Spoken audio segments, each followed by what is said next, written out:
Hi, I'm Dr. Amy Litras. I'm a GP and I would like to tell you about how I use the CHAP tool in general practice. The CHAP tool is specifically designed for GPs. It's a valuable resource that assists me in working together with my patients with intellectual disability to achieve the best possible health outcomes. By completing the CHAP tool with my patients and where appropriate their carers and supporters, I can generate a tailored action plan to ensure that important steps are taken to meet my patients' needs. The CHAP tool is empowering for me, for my patients, and for their care providers. It helps to overcome some of the many barriers that people with intellectual disability face when accessing healthcare and achieving good health outcomes. It does this by providing a clear framework for comprehensive health assessments, by prompting me to consider commonly under-recognised issues, by incorporating guidelines for management, and it also supports me to keep an accurate and detailed medical record. The tool can be used when completing an annual health assessment for which the appropriate time-based Medicare item numbers can be claimed. Part 1 of the CHAP tool is to be completed by the patient or, where appropriate, their carer or supporters prior to the appointment. It includes clear instructions for the patient or carer regarding the need to book a long appointment, ideally the first one of the day. These are two examples of reasonable adjustments that we can make in general practice to allow patients with intellectual disability equitable access to healthcare.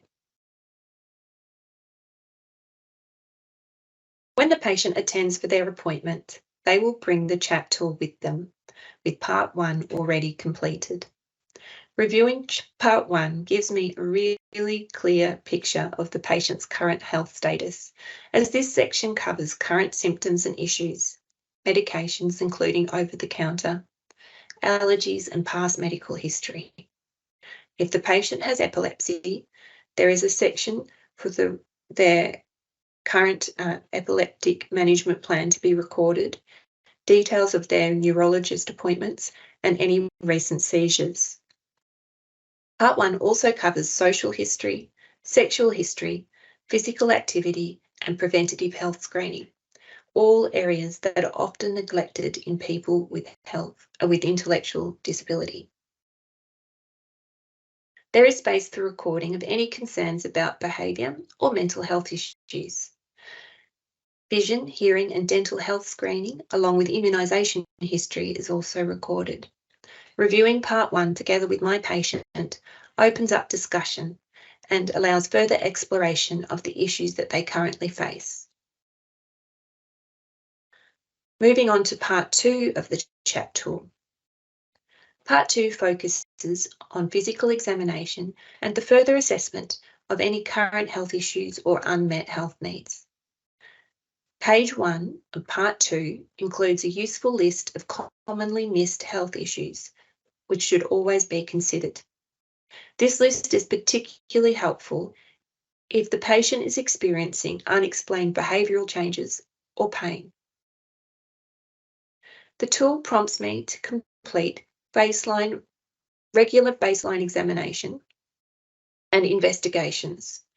However, further examination or investigations may be required depending on the patient's specific situation. An important section of Part 2 that is worth mention is Step 7. Step 7 is a prompt to consider whether the etiology of the patient's intellectual disability is known. Knowing the patient's specific diagnosis is very important, as it can provide information about associated medical conditions, the need for additional screening, and prognostic information. There are suggested genetic tests that should be performed if they haven't been done previously, and a prompt to refer to a genetics clinic.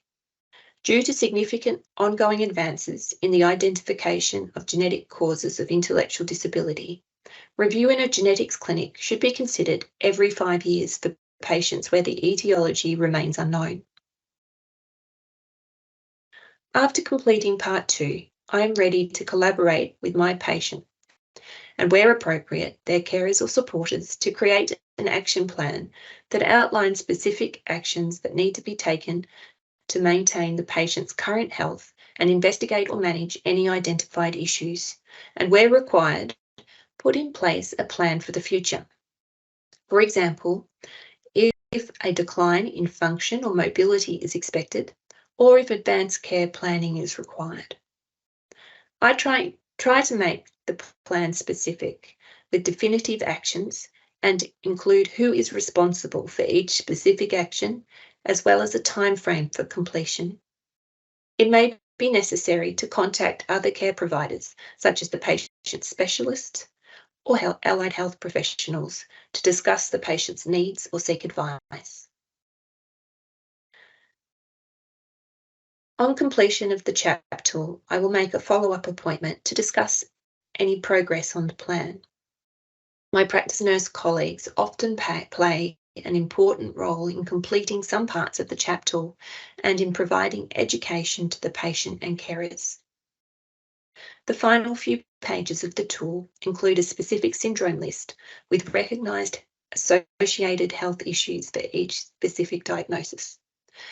I hope that this overview of using the CHAP tool is helpful to you and your patients.